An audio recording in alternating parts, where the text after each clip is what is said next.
You're listening to Well and Worthy Life, the podcast that helps midlife women feel better, look better, and live better.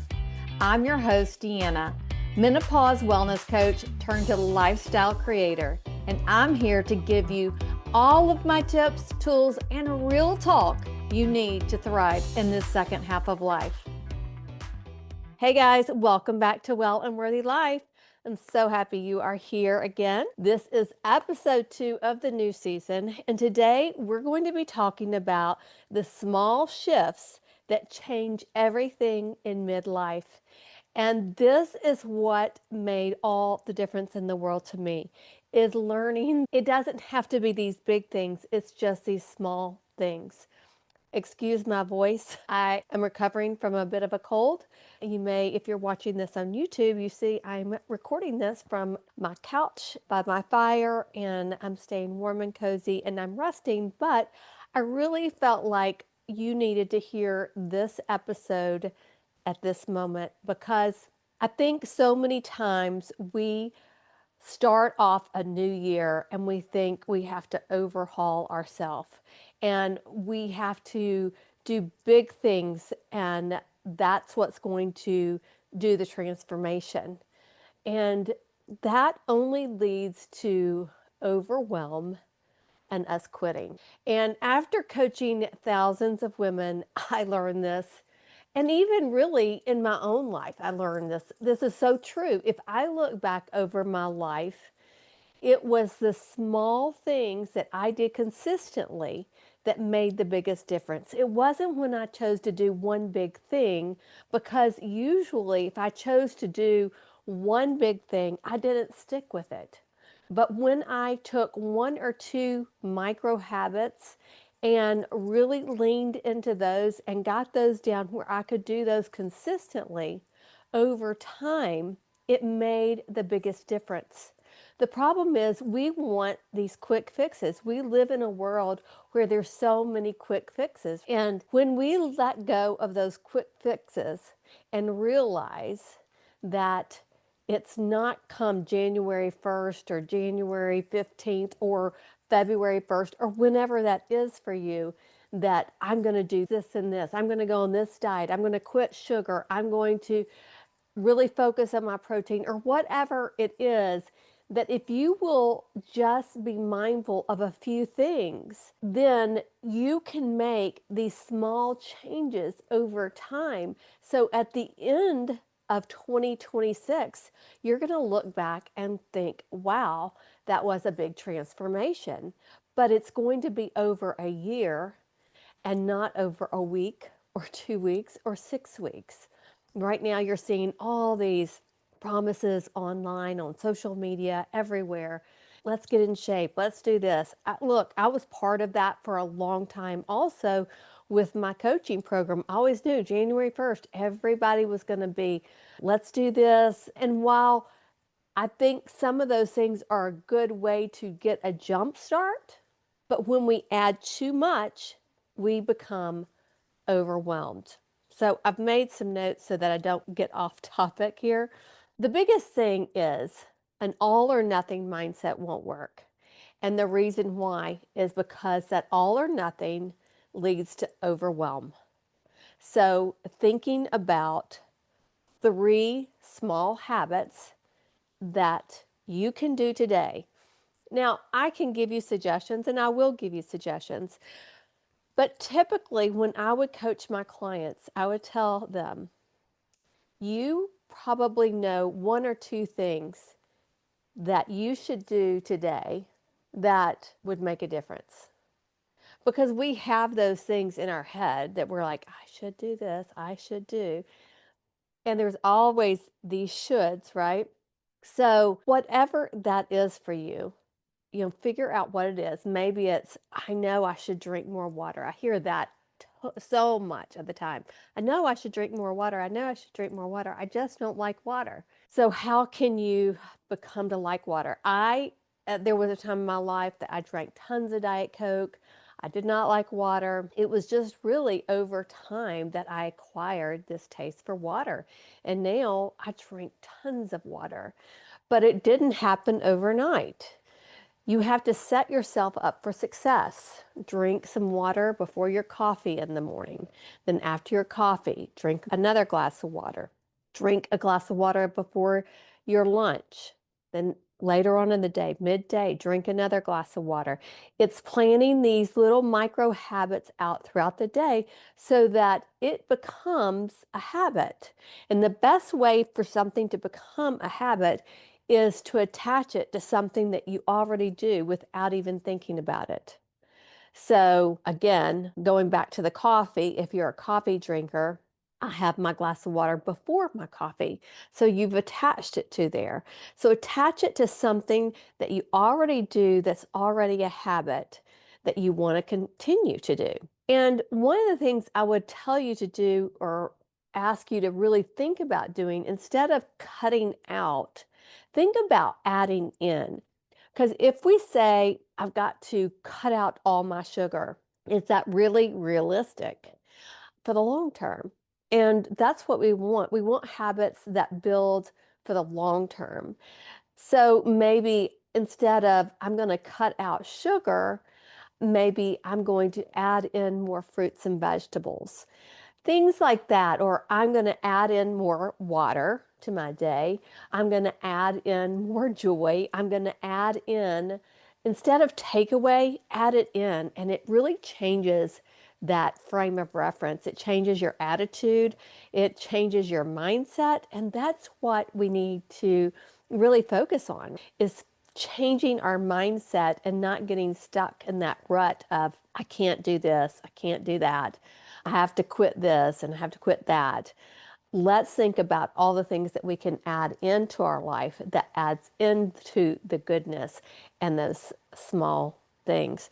3 habits that could potentially really change your life at the end of 2026 would be to prioritize sleep. So how do you prioritize sleep? Because sleep is the foundation of our health. It could be, and there's so many things about sleep. I, I should do a whole podcast on sleep. But first of all, because sleep has been my number one thing since perimenopause that has been a problem for me. So I have really prioritized and worked on sleep. And if you don't have your sleep right, then your rest of your health goals are not going to be where you want them to be either. So I would tell you, if your sleep isn't good, really focusing on getting your sleep good in 2026 would be something really great priority for your health, for your body, for your mind, for your mental health. So we know that being consistent with bedtimes and wake up times is really important. Maybe you need to start there. Making your room dark, cool, those are important things. I've made my room very comfortable. Getting morning sunlight, watching the sunset, it gets yourself back on that circadian rhythm. So you could chat GPT, you could Google all the different things that you could do for sleep. There are great supplements out there. Magnesium's a great one. I'm working with this company called Make Wellness and started taking 2 different. One's a supplement, it's called Calm, and it has ashwagandha, and there's a peptide, a bioactive peptide that's called Restore, and it has really improved my deep sleep. So I measure my sleep with my Aura ring, which I love my Aura ring. I've had one for on and off for the last 4 to 5 years, and my husband wears one too. I think it just really helps me to measure my sleep. That's the main thing I use it for, because I do know that sleep is so important. So prioritizing your sleep, pick something in there that could really help you with your sleep. And then thinking about your nutrition overall. What does your nutrition look like? Are you eating more processed foods? Sometimes, since we're coming off the holidays and everything, maybe we got in a thing of eating more processed foods. We know that whole foods are better for us. So going back to the basics, focusing on the whole foods. And yes, I do prioritize protein, but I also prioritize fiber. All of those things are very important as we age and just our overall health. All the micronutrients are important. So don't just focus on one thing. You really want to think overall. How am I eating? How does it feel? What can I add in instead of what can I take away? Then the next thing is movement. Movement is a key area of our health and how we feel. So, what micro habit can you start today for your movement? Maybe you already get 7,000 steps in. Maybe you want to add 1,000 steps a day, or maybe you want to increase your step goal. Maybe you work out. I see this so often where women work out, they do their workouts, and then they come home and they get on their computer or they go to work or they're sedentary the rest of the day. They're sitting more.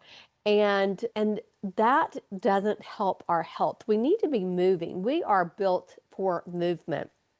And as we get older, it gets even more important because we lose our ability to be balanced as much as we do. So we need to challenge ourselves with different things.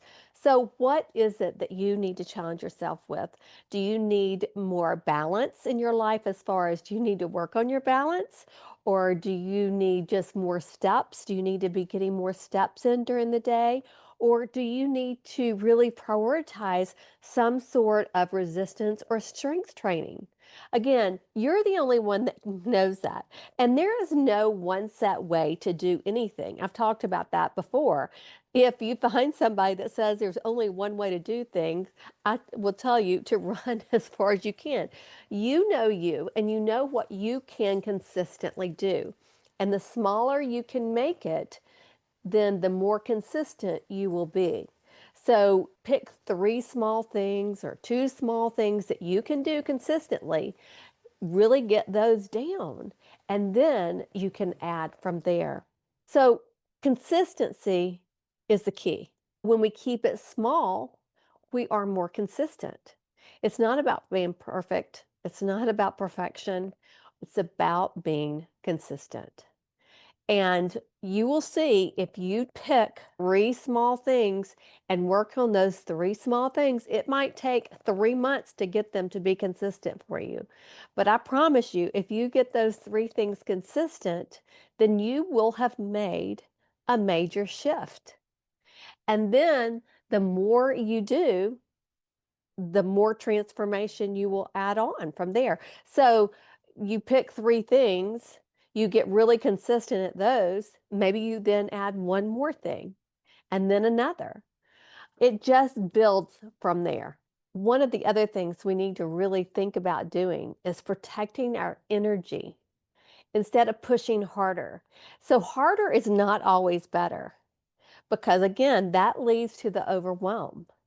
If something is so hard, then if you're like me, you may just give up and go, one thing that a lot of people were doing a few years ago was 75 hard. And I really thought about doing it. And it had some really good aspects in it. One was no alcohol for 90 days. It was no alcohol, something about your diet. I can't remember exactly. And then read 10 pages a day, which I think is really good. And it was like self-help things, not just fiction. And then it was 2 workouts a day, 2 30-minute workouts. One had to be outside. And I really liked some of the aspects of it. But to me, 2 workouts twice a day was too much for me every day.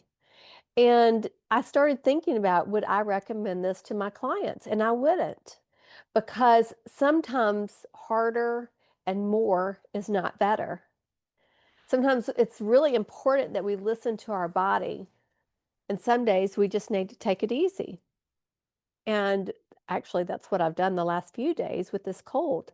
I've just taken it easy. And there's this thing about you've got to decide, where do I push myself? Because there are some incidences where you need to push yourself a little bit.